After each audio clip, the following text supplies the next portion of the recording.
Rain hammered the transparent dome with the fury of a planetary siege, a relentless percussion that vibrated through the floor of the containment block.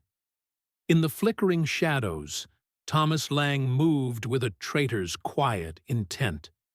He brought water to the prisoner no one dared approach, a blue-skinned woman chained like a feral beast, her eyes hidden beneath a grime-stained blindfold. Mercer, the security chief, had warned that such charity was a suicide note written in slow motion. In narratives of survival, compassion is often the first casualty, yet Thomas sensed the truth. She wasn't a monster.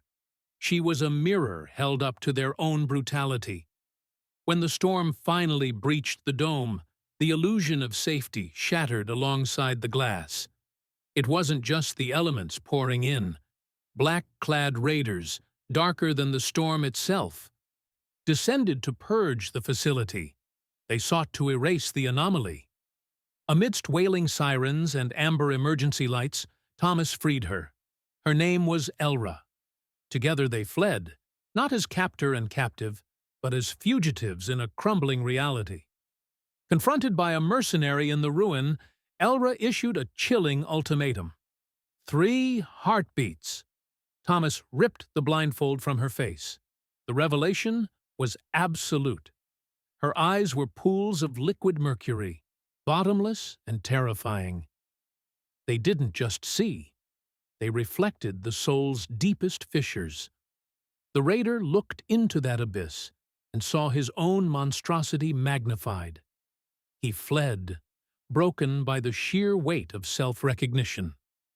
They escaped into the forest, a psychedelic labyrinth of towering spirals and bioluminescent spores. Here, Elra explained the burden of her people, to show the infinite branches of possibility. When hunter drones swept the canopy, she pulled Thomas into a reflection. A pocket of existence slipped between seconds. It was a harrowing drift through a half-world, costing her precious energy. But it delivered them to the sanctuary.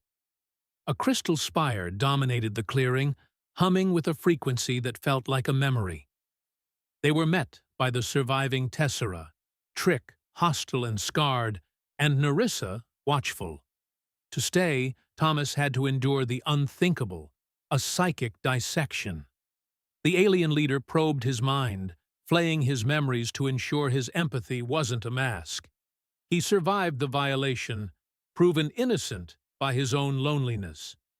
While Thomas recovered in a dwelling grown from living stone, Elra unveiled the memory chamber. The Tessera were the archivists of 12 worlds, exiled by an ancient alliance of 3 that feared the absolute truth they preserved. Now, Director Keller and his human army encircled the sanctuary, intent on finishing what the alliance began. They demanded surrender, viewing the aliens as biological weapons too dangerous to exist. Thomas walked out to the perimeter, a lone negotiator against a firing squad. Keller was deaf to reason, blinded by the administrative certainty that control is the only safety. With time running out, the Tessera chose a path of radical vulnerability, a shared consciousness. They needed a human anchor to bridge the species. Thomas stepped into the center of their crystalline formation. As the soldiers charged, the connection slammed into place. Thomas became the conduit for a psychic supernova. He channeled the Tessera's history, the exile, the sorrow, the terrifying beauty of their perception, directly into the attackers' minds. It was an involuntary enlightenment. The soldiers froze, weapons lowering as the realization of their enemy's sentient complexity washed over them.